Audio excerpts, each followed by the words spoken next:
Alright guys, I was planning on running these engines, but I'm having some issues, but when they do run, I'll make a video. But we're still not going to waste tonight.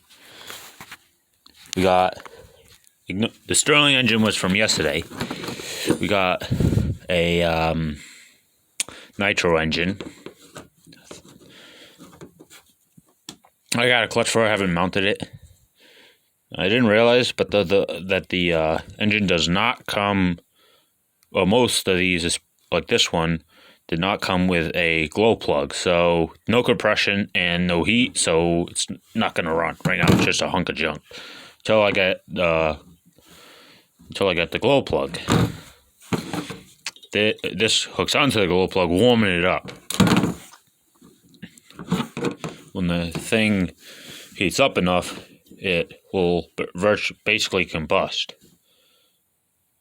But like people say, you really can't run diesel since there's not enough compression.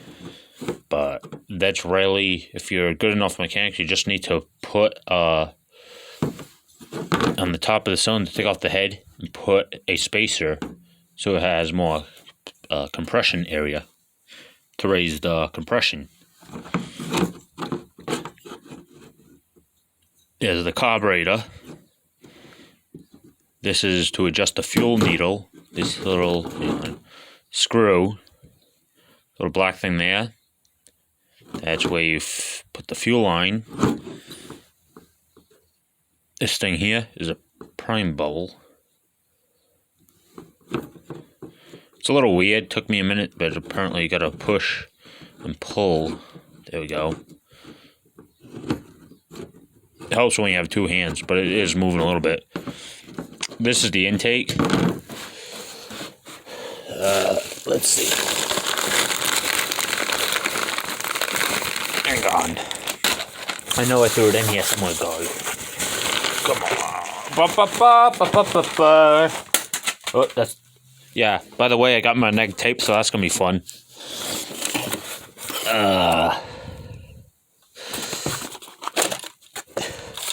Got a USB with a light switch and a light. It plugs into a USB. I'm going to see how that works. It's probably dim as hell, but fun. Then I got two sets of things. The USB, they plug in the USB, they convert it to car, and I can put another one from car to house, and then you can charge your small batteries.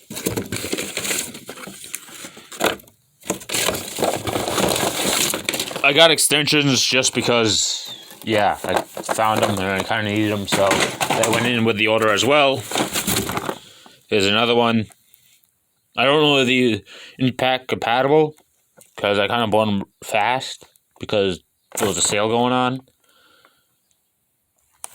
And, yeah.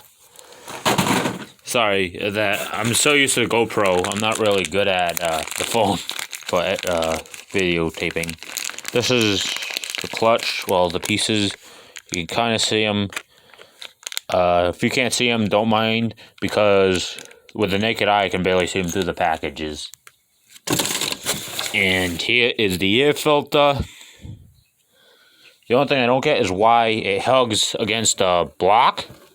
I don't think this was made for it, but it works, and when we get the glow plugs and we're actually able to run it, we'll find out if... Oh, I just broke it. Oh, there we go. Air filter's back in action. Whether or not it burns. And then this guy here, hit and miss. Mind the fuel on that I got. Here's a radiator. You got your fuel tank, your carburetor, you got your spark plug. Pull up the spark plug wire. Look how small that the spark plug is. The thing, it could fit, is small, almost the same size as a width of one of these covers, you know, on the tank right here. But it's so weird.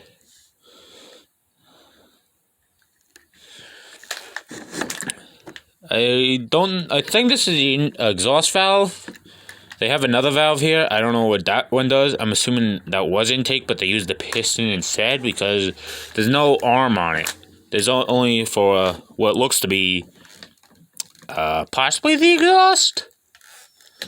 No, I think that's the intake. The exhaust is free roam by the piston, like a two-stroke, but I'm not sure. You got your oil, your mechanism I haven't really looked at, but this is, every time it slows down, it fires, and then it slows down again. It's basically to save fuel. You got your water jacket, these pipes, one on this side of the block, and one on the other. And they just sit there and cool off the water. Apparently this is a pump. I'm not really sure how it works. But I just realized it's actually hooked up to the gear. Here's the pump. I just found this out just a second ago. Here's the pump. When you move it, it's hooked up on the gear.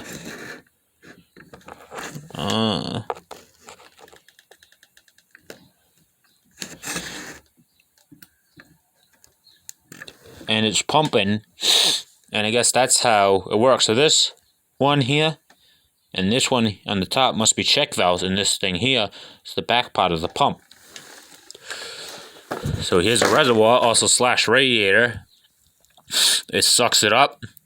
When it goes back in, valve closes. This one opens on the top, allows it through, and looks like there's probably one there and one on the other side where it bolts, because this piston doesn't have a big enough strut to make it through that much line that quick before the next rotation. This helps slow it down again so it can fire again, especially to help it run easier and better. It's better than the stupid ass harmonic balancers we have on today's engines. They're fucking junk. But I do gotta figure out why it's not working. I don't know if the voltage is right. I don't know if this thing's just not spinning right. The fuel's wrong. I'm not sure, because I put 95 non-leaded like it said. It did not say the oil or how much, so I kind of just guess, which kind of freaks me out, but they probably just figure you just blow the shit up. And besides, this thing is not really able to hydrolock since it's so weak. Probably just stall from fresh nut instead of just hot, and it wouldn't have enough power to just break itself.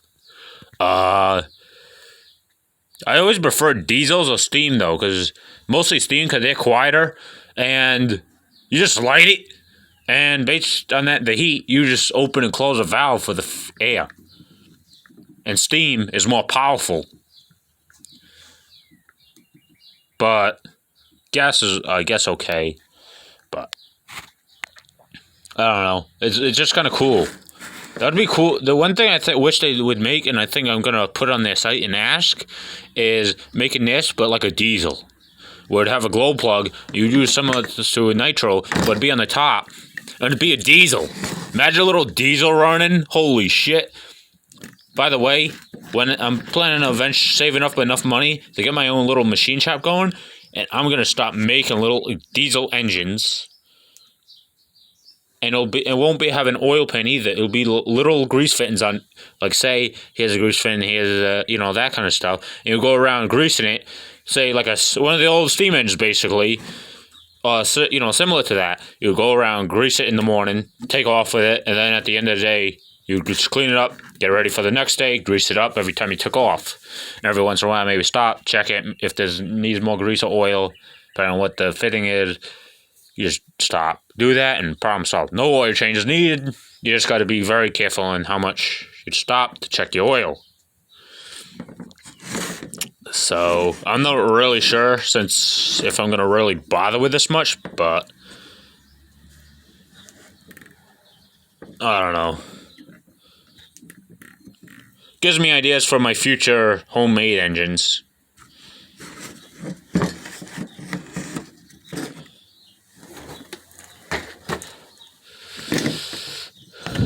And yeah, glow plug. This supposed to come in Sunday, so I can hook that up and see if it runs. I'm not sure. Probably won't with my fucking luck, unless it's like a steam engine, a diesel, or mostly a steam engine. I'm really good at the steam engines. Unless it's really the steam engine, and unless it's pretty much right in front of me, the problem. I'm pretty dumb with this shit. So That, and I also like steam engines. They're quieter. They're less cryobasses. They just run and run and fucking run. Besides, and then just swap's a lot easier.